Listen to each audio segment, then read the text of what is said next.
A Arca da Aliança, segundo lemos, foi usada no deserto e no próprio território de Israel para vários propósitos espirituais e pragmáticos.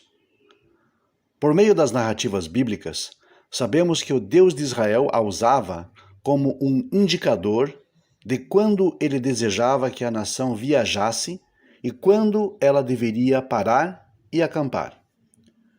Na formação itinerante no deserto, a arca era carregada a cerca de 2.000 côvados à frente da nação.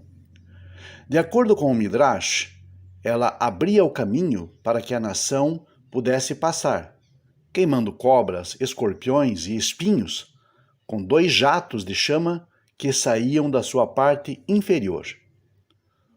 Outro Midrash diz que, em vez de ser carregada pelos levitas, era a arca que de fato carregava seus portadores, a alguns centímetros acima do solo. Quando os israelitas saíam à guerra no deserto e durante a conquista de Canaã, a arca os acompanhava.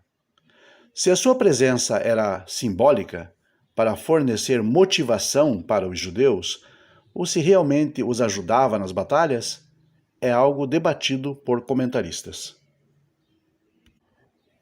Espiritualmente, a arca era a manifestação da presença de Deus na terra, a Shekhinah. Segundo lemos na Torá, quando Deus falava com Moisés na tenda do encontro, no deserto, ele o fazia entre os 2 querubins. Depois que a arca foi movida para o lugar chamado Santo dos Santos, no tabernáculo, e mais tarde no templo, ela era acessível apenas uma vez por ano e apenas por uma única pessoa. No Yom Kippur, o sumo sacerdote, o Kohen Gadol, podia entrar neste lugar para pedir perdão para si mesmo e para toda a nação de Israel, segundo Levítico 16, verso 2. A relação entre a arca e a Shekhinah é reforçada pelo motivo recorrente das nuvens. A presença de Deus é frequentemente testemunhada na forma de nuvem no texto bíblico, Êxodo 24, 16. E a arca é constantemente acompanhada por nuvens. Quando Deus falava entre os querubins, havia uma nuvem brilhante visível ali, de acordo com Êxodo 40, 35. Quando os judeus viajavam, eram conduzidos pela arca e uma coluna de nuvens, Números 10, 34. E à noite a coluna de nuvens era substituída por uma coluna de fogo, outra descrição comum das aparições divinas, de acordo com Êxodo 24, 17. E quando o sumo sacerdote entrava na presença da arca em Yom Kippur, ele antes queimava muito incenso para formar uma nuvem, a fim de mascarar a visão da Shekhinah, a glória divina, em todo o seu fulgor. A santidade da arca também a tornava perigosa para aqueles que entravam em contato com ela. Quando Nadav e Aviú, os filhos de Aaron, trouxeram uma chama estranha para oferecer um sacrifício no tabernáculo, eles foram devorados por um fogo que emanou da presença de Deus, de acordo com Levítico 10, verso 2.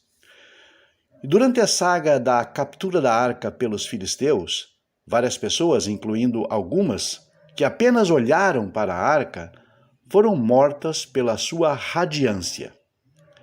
Da mesma forma, os sacerdotes que serviam no tabernáculo e no templo foram informados de que ver a arca em um momento impróprio poderia resultar em morte imediata, segundo Números 4, verso 20.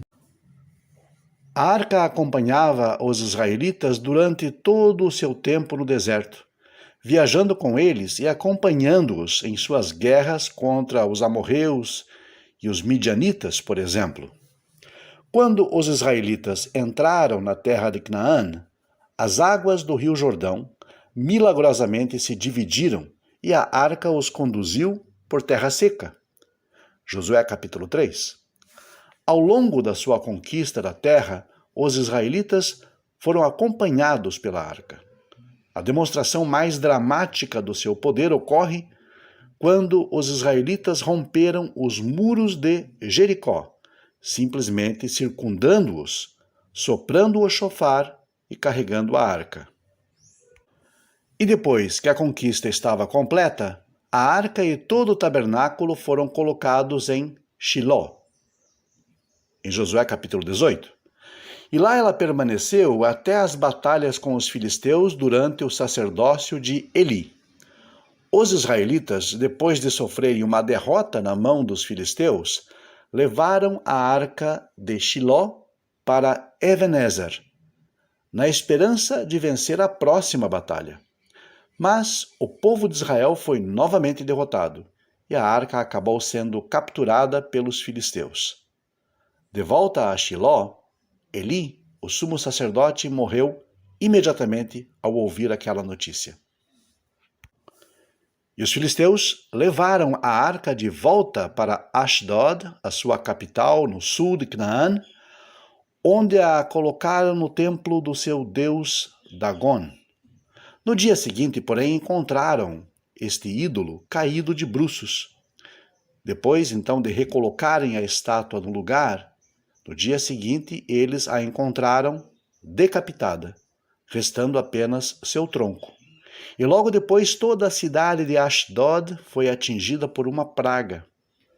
Os filisteus levaram a arca para a cidade de Gat e de lá para Ecrom.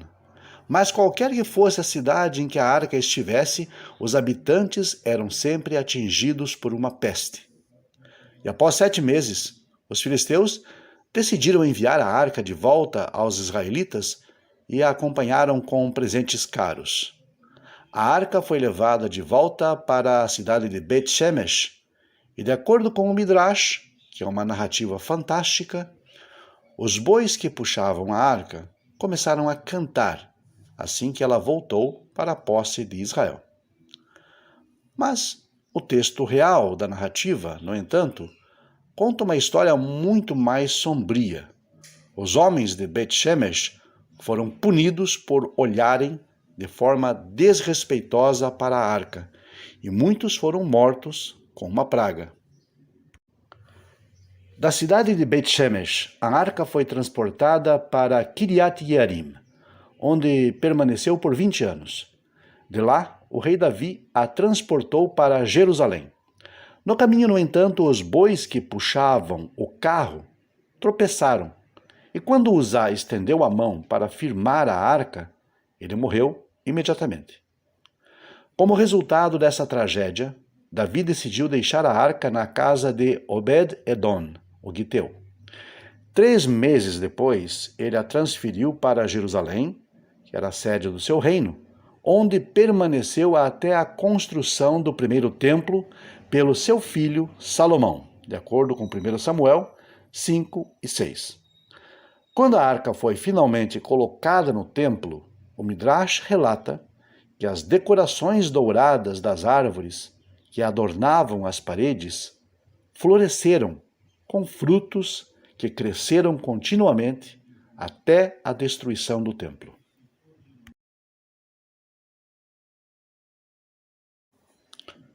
A arca permaneceu no templo até a sua destruição pelas mãos do Império Babilônico, liderado por Nebuchadnezzar, o rei Nabucodonosor, na Bíblia. O que aconteceu depois é desconhecido e tem sido debatido e ponderado por séculos. É improvável que os babilônios a tenham levado, como fizeram com os outros equipamentos do templo, porque as listas detalhadas do que eles levaram não mencionam a arca. Segundo algumas fontes, Josias, um dos últimos reis a reinar no período do primeiro templo, soube da iminente invasão dos babilônios e escondeu a arca. Onde ele a escondeu também é questionável, e de acordo com o Midrash, ele cavou um buraco sob o depósito de madeira no monte do templo e a enterrou. Outro relato diz que Salomão previu a destruição final do templo e reservou uma caverna perto do Mar Morto, no qual Josias eventualmente escondeu a arca.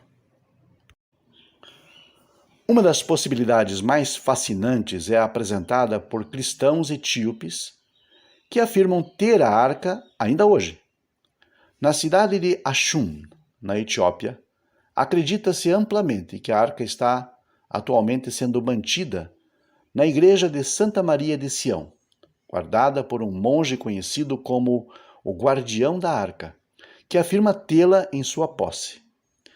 De acordo com a comunidade cristã de Ashum, os etíopes ficaram encarregados da arca durante o reinado de Salomão, quando o seu filho Menelik, cuja mãe era a rainha de Sabá, recebeu a custódia da arca após uma visita a Jerusalém. Embora em um passado não tão distante, segundo dizem, a arca tenha sido trazida e apresentada nos feriados cristãos, o seu guardião não a apresenta mais há vários anos, devido à situação política tumultuada no país. A alegação foi, portanto, impossível de ser verificada, pois ninguém, além do monge, tem permissão para entrar na tenda, onde se diz que a arca estaria instalada. Uma informação mais plausível, porém, é a do arqueólogo Lynn Rittmeyer, que realizou pesquisas no Monte do Templo e dentro do Domo da Rocha, embaixo de onde hoje fica a mesquita islâmica, no Monte do Templo. Ele afirma ter encontrado o local no monte onde o Santo dos Santos estaria localizado durante o período do Primeiro Templo. No centro exato desse local há uma seção de rocha cortada, em dimensões que podem corresponder àquelas da arca, conforme o relato do Êxodo. Esta seção do monte, aliás, é aquela a partir da qual a criação do mundo teria começado, de acordo com o Midrash Tanhumá, Kedoshim 10. Com base em suas descobertas, Rittmeyer postulou que a arca pode estar enterrada nas profundezas do Monte do Templo. No entanto, é improvável que qualquer escavação seja algum dia permitida neste monte pelas autoridades muçulmanas ou israelenses. A arca continua sendo um tema de estudo até hoje, mais de 2000 anos depois de ter sido vista pela última vez. Muitas pesquisas tentaram explicar as maravilhas atribuídas a ela na Bíblia. Um estudo recente sugere a possibilidade de que a arca representa a primeira tentativa de aproveitamento da eletricidade pelo homem. Os relatos de morte súbita das pessoas ao tocar a arca são consistentes com a morte causada por uma descarga elétrica de alta voltagem. Esta carga poderia ser o resultado da exposição constante da caixa à eletricidade estática, que se acumula rapidamente em um clima quente e seco, como aquele do Oriente Médio. Os materiais de que a arca era feita apoiam ainda mais essa teoria. Por exemplo, ela era revestida de ouro, e ouro é um dos condutores elétricos mais eficientes e poderosos. E a madeira de que a arca era feita é também um excelente isolante. O único remanescente da arca na vida judaica de hoje em dia é a arca sagrada, Aron HaKodesh, na qual os rolos da Torá são guardados nas sinagogas. Estas arcas geralmente são decoradas com cópias das tábuas que lembram o conteúdo da arca real nos tempos antigos. A arca em si não desempenha nenhum papel na vida judaica hoje.